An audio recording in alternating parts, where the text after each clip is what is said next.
Estudar matemática pode ser frustrante. Às vezes sentes que te esforças, fazes exercícios, mas parece que os resultados não acompanham o teu esforço. A verdade é que aprender matemática não depende só de decorar fórmulas, depende de como pensas, praticas e ligas a teoria à prática. Neste vídeo vou mostrar-te como podes estudar matemática de forma mais eficaz, desenvolver o teu raciocínio lógico e ganhar confiança nas aulas e nos testes. Seja qual for o teu nível, básico, secundário, matemática A, B ou Max, estas estratégias vão ajudar-te a compreender melhor a matéria e a deixar de ver a matemática como um bicho de 7 cabeças. Capítulo 1. Resolver exercícios da forma correta. Quando falo em resolver exercícios da forma certa, não me refiro apenas a chegar ao resultado correto. Refiro-me a resolver exercícios de um modo que te permita realmente evoluir e desenvolver o teu raciocínio matemático.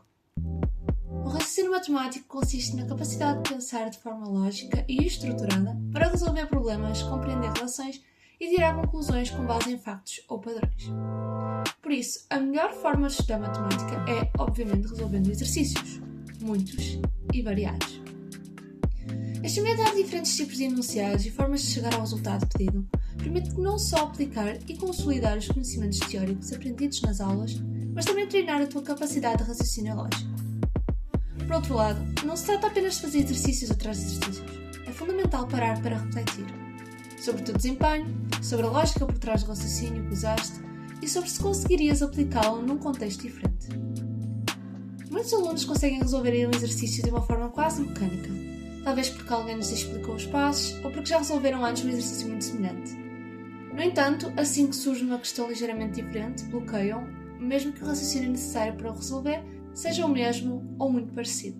O que acontece aqui é que o aluno memorizou os procedimentos sem refletir profundamente sobre eles. Por isso, não chegou a compreender verdadeiramente o que estava em causa ou que o impede de aplicar o mesmo conhecimento em contextos diferentes. Assim, em vez de fazer milhares de exercícios de forma automática, dedica-te a fazer menos, mas de forma mais atenta e refletida. Procura compreender a lógica por trás de cada passo, questionar o porquê de cada método e familiarizar-te com diferentes formas de pensar e resolver.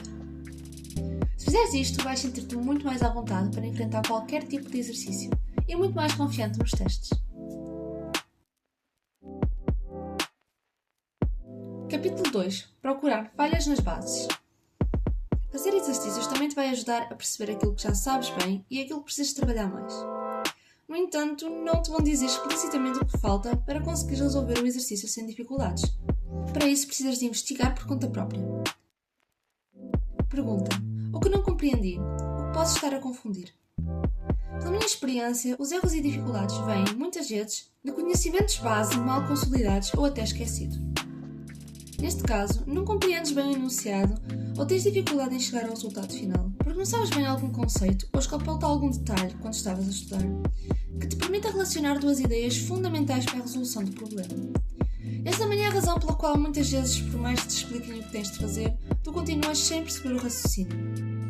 Por exemplo, imagina que tens em mãos um exercício em que tens de aplicar o teorema de Pitágoras, mas ainda não compreendes bem este conceito. Alguém pode explicar-te que precisas de somar o valor dos dois lados menores do quadrado e fazer a raiz quadrada do valor obtido para chegar à hipotenusa. Mas se não compreendes os conceitos base desse raciocínio, uma relação entre a hipotenusa e os catetos, ou o facto deste se aplicar somente a triângulos retângulos, ou nem se souberes o que é um triângulo retângulo, vais ter muita dificuldade em voltar a usar essa lógica noutro exercício, principalmente quando estes se tornarem mais complexos. Por isso, sempre que perceberes que bloqueias com determinado tipo de exercício, tens dificuldades frequentes com alguma parte da matéria, ou até que sentes que estás naquele looping de pensar que percebeste um raciocínio mas depois não consegues aplicá-lo noutro contexto diferente, para, reflete sobre aquilo que podes estar a escapar no teu conhecimento e trabalha essas bases. Quando te sentires mais confiante, volta à questão que não conseguias resolver anteriormente. Se precisas de ajuda para descobrir o que está a faltar no teu conhecimento, também podes pedir a um professor ou colega que compreenda bem a matéria te explique o raciocínio usou para chegar ao resultado e porquê. Sempre que não perceberes o porquê de algum passo, pergunta qual é a lógica por trás daquele passo específico. Desta forma conseguirás muito mais facilmente chegar aos pontos específicos em que estás a fazer confusão. Também poderia sugerir o uso de ferramentas de IA, como o ChatGPT, para te dar umas luzes, mas na minha experiência como aluna, sinto que ele às vezes pode complicar ou confundir mais as coisas do que ajudar. Capítulo 3. Resolver exercícios de desenvolvimento escrito. Os testes e exames têm cada vez mais perguntas que exigem uma breve explicação do raciocínio. E isso assusta muitos alunos, especialmente quem está habituado a fazer contas e não a enunciar logicamente o que fez. Quando se deparam com este tipo de exercícios, ficam perdidos e acabam por achar a pergunta mais difícil do que realmente é. A boa notícia é que não precisas de aprender nada mágico. O essencial é ter o teu raciocínio matemático bem trabalhado e saber comunicar esse raciocínio de forma clara. Para isso, segue estes passos simples. Primeiro, indica os conceitos que usaste. Começa por indicar quais foram os conceitos, definições ou propriedades que te serviram de ponto de partida. O ideal é usar linguagem matemática, mas se não souberes o nome exato, explica de forma objetiva e sucinta, sem andar muito às voltas. Por exemplo, em vez de usar o termo inversamente proporcional, podes escrever quando uma aumenta, a outra diminui na mesma razão. 2. Explica como aplicar esses conceitos. Diz de que modo os conceitos foram utilizados no contexto do problema. Aqui mostras a lógica do teu raciocínio. Por exemplo, usei isto porque tal, ou isto implica aquilo, então tal. 3. Apresenta a conclusão. Termina com a conclusão clara, o resultado e, se for relevante, uma frase curta que liga a conclusão aos teus conceitos usados. A ordem da organização das ideias pode variar. O que interessa é que a explicação seja lógica, concisa e sequencial, de modo que quem lê consiga seguir o teu pensamento passo a passo. Algumas dicas práticas. Usar conectores lógicos, porque, logo, portanto, assim, como, então, que eles deixam o raciocínio mais evidente. Evitar frases longas e rodeios. É melhor usar 2 ou 3 frases claras do que um parágrafo confuso. Rever o vocabulário matemático básico, como proporcionalidade, função crescente, decrescente, derivada, média, probabilidade, etc. Pois todas estas palavras mais precisas facilitam a leitura e a compreensão da tua resposta. Escreve a explicação numa linha separada das contas. Assim, quem for corrigir percebe a parte prática e a parte explicativa à primeira vista. Para treinar esta competência, faz vários exercícios e anota por escrito uma explicação curta do que fizeste ou explica em voz alta. Pede feedback ao professor, pergunta o que faltou na tua justificação e como podias tornar mais clara e analisa exemplos resolvidos, como exames corrigidos, procurando perceber como é que as justificações são escritas e tentando imitar o formato. Com o tempo, esta tradução do cálculo para palavras torna-se automática e nos testes e exames é isso que distingue respostas completas de respostas incompletas. Capítulo 4. Não dependas 100% da máquina. A calculadora deve ser uma ferramenta para te tornar mais eficiente e não uma muleta da qual dependes para resolver qualquer exercício. Há casos e casos. Há exercícios que exigem mesmo o uso da calculadora e está tudo bem. Mas se até os exercícios que poderias resolver à mão não consegues avançar sem ela, isso é um sinal de alerta. Resolver analiticamente, isto é, fazer as contas passo a passo, pode ser mais demorado e trabalhoso, mas é o que te permite perceber a lógica por trás dos cálculos que a máquina faz automaticamente.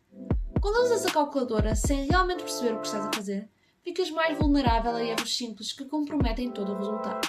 Um número trocado, um parêntese mal colocado, e a resposta final deixa de fazer sentido. E o pior é que se não dominares o raciocínio, nem percebes que algo corra mal. A verdade é que a calculadora não erra os cálculos, mas pode mostrar resultados que não são corretos se inserires os dados errados. E sem um bom entendimento não tens forma de identificar o erro. Quando sabes o que estás a fazer, consegues olhar para o resultado e pensar: isto não faz sentido, por isso é melhor rever o que inseri. Mas se só souberes as teclas certas para clicar, esse erro passa-te completamente ao lado. Por isso, durante as tuas sessões de estudo, evita usar a calculadora sempre que não for essencial. Treina a resolução analítica, mesmo em exercícios que poderias resolver com a máquina. As sessões de estudo são o momento certo para isso. Tens tempo para pensar, errar, testar e compreender cada passo. No fim, esse treino faz toda a diferença. Dominares o raciocínio e o cálculo manual vai tornar-te muito mais seguro nos testes e ajudar-te a ser um aluno excelente em matemática, com ou sem calculadora.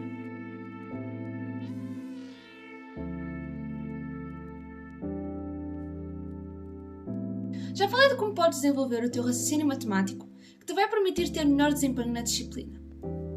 No entanto, tenho ainda 2 dicas importantes para aplicar durante os testes e que podem fazer a diferença entre teres uma nota boa ou uma nota excelente. 1. Escreve todos os cálculos. Aquilo que eu via muito era colegas que perdiam pontos por não terem colocado na folha de resposta todos os cálculos que usaram na resolução dos exercícios. Os critérios de avaliação, principalmente em exames, têm como base a atribuição de pontos por passos. Ou seja, a cada passo que dás na resolução do teu problema, cada cálculo que resolves, recebes X pontos.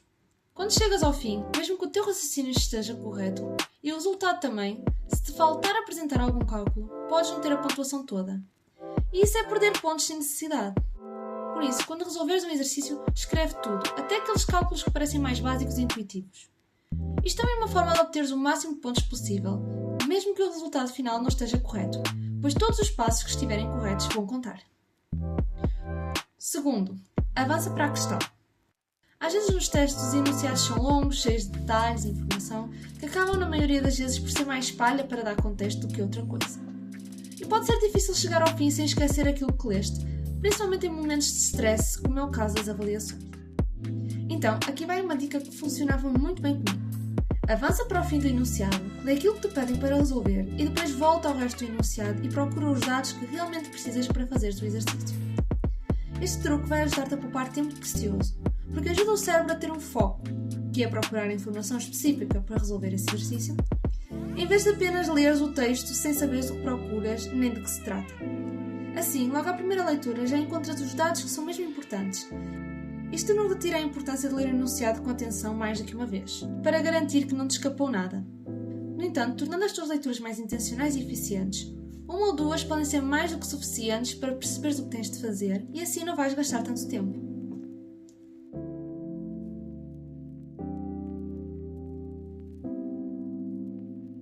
Não é preciso ter um QI acima da média nem gostar da disciplina, embora isso com certeza seja uma boa ajuda. Todos nós podemos ser boas notas na matemática aplicando estas dicas. Ser bom em matemática passa por ter um raciocínio matemático bem desenvolvido. E tal só é possível através da resolução de exercícios de forma reflexiva, da compreensão da lógica por trás dos raciocínios e conhecimentos aprendidos e de ter as bases teóricas bem consolidadas.